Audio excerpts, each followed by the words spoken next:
Yeah guys, Beast back with some more beastly content.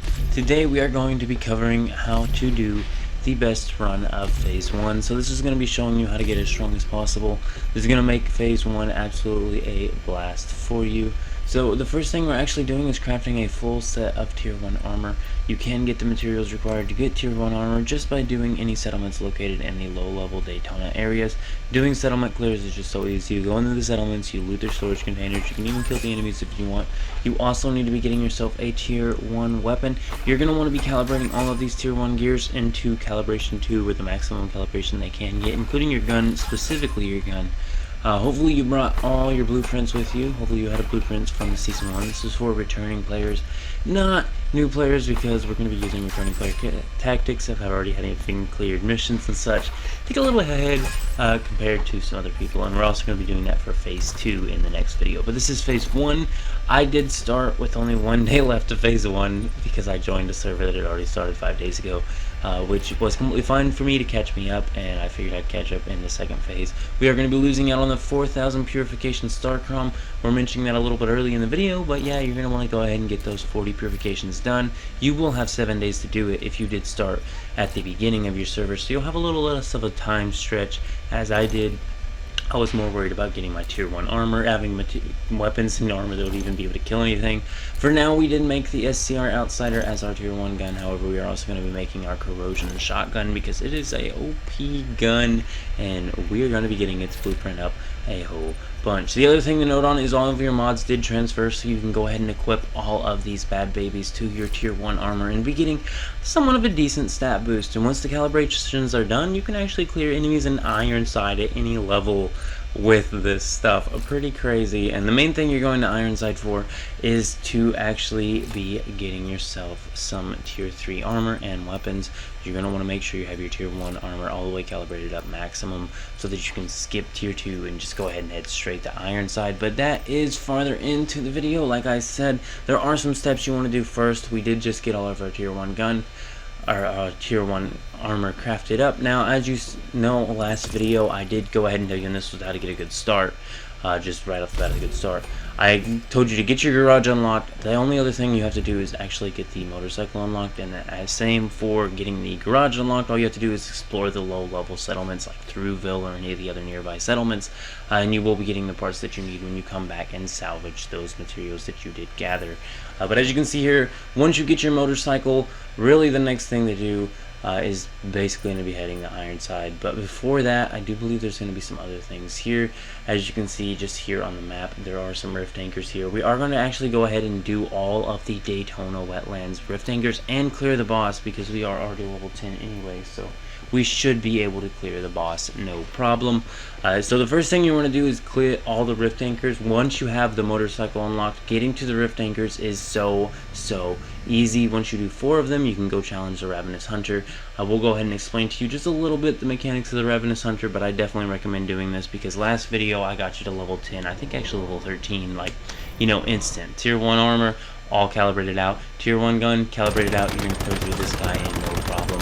His first phase, he starts out on his, you can only damage his gun high damage, so you want to shoot him in the gun to break his gun so that he drops it, because until he drops his gun, he is able to do a decent amount of damage to you, so you really definitely take out that gun as soon as possible. Maybe find yourself some cover. Once you've damaged him enough, once his gun is taken out, you will actually have to destroy 2 nest sacks. Once you destroy those, after some time, he will come back on the field. Usually he brings a new weapon. I think the second round it's actually a rocket launcher, so that's a fun one as well. You will have to just shoot the rocket launcher, same as this. We're not going to dwell on this for too long. It's pretty easy to clear this thing. It also is a pretty decent way of getting some electronic parts early on. Also, as you can see, we just reached level 12, so we cleared this at level 11. Like I said, last video, wherever we started at last video, that's where we're at here. So if you go watch last video, watch this video, you'll be able to follow right along. You'll be right exactly where I'm at by the end of this video. And we're going to go ahead and continue on here. Now that that clear is done, we're actually going to go ahead and loot the area just, you know, inside of the rift anchor space. There's actually a ton of different storage crates down here that are lootable, and all of this is going to be giving us, I do believe, Tier 1 gear, or Tier 1 material, and I'm thinking I actually didn't even have calibration all the way done yet. So you know how I told you to do calibration earlier? You don't actually have to get to calibration 2 before you can challenge this guy. I don't think I had calibration 2 on any of my armor at the current time. I think we actually calibrated up after collecting all of this here loot that was inside of this monolith here. Super duper easy to get, just extra loot, you know, even though it is low level. Some of this loot is stuff that's used throughout the entire levels when it comes to low level loot stuff. Not all of it is low level exclusive loot. Some of it is very, very important even for high level stuff. But as you can see here, we just go through here and look, there's another one in that room, but we're just going to go ahead and walk out the entrance. We're trying to get out of here and get on into the next thing. Now that we have beaten this monolith, I think I included a clip where I showed you. No, I don't think I did. If you jump off the ledge there on the side of the monolith, you will actually be able to jump straight down into like this nice little area. Next thing you do is head to Ironside. So once you're heading to Ironside, if you follow the exact path I went, the first time you actually get there, you will at some point actually run into this little event here. And this event here is actually going to be just a super duper easy way to get the festering, it's like feastering something, another deviant, but anyway, it attacks all enemies. It just attacks with its tentacles. It's super duper useful, and all you have to do to get it is do this little event that you're going to run into while you're headed to Ironside. And this event right here is, all you have to do is kill 12 enemies. Super duper easy. Loot the chest. You get this wonderful deviation here, and I actually use Mini Feaster is what the name of it is. I actually use this deviation for all the way up to level 50 until I clear the Hellhound, and then I switch over to the wolf you get from the Hellhound. That's how good this deviation is.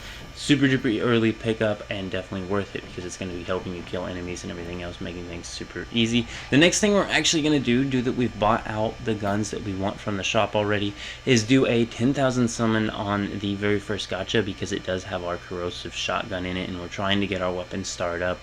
That's going to be what you're working towards here, is getting your armor and your weapons started up on this next season. That's kind of the point of running another season of this again, is that you're going to get more Star Chrom, and using Star Chrom from now on, once you've purchased the full set of gear out of it, once you've purchased the weapons that you want, from now on you're going to want to be summoning for blueprints, and that's what you're going to want to do right off the bat.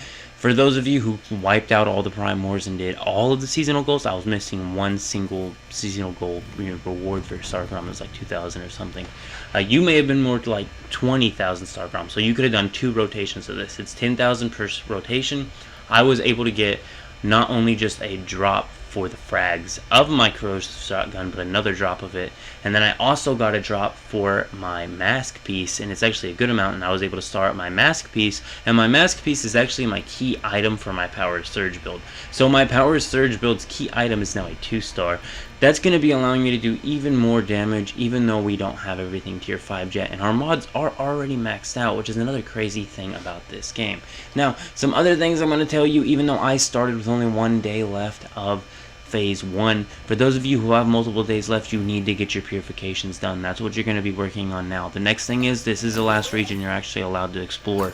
So what you're going to need to do is try and go out and farm tier 3 stuff. Do not try and even attempt it until you have all tier 1 armor and guns fully calibrated, and make sure they're repaired. If they're not repaired, the enemies are going to be absolutely wiping you.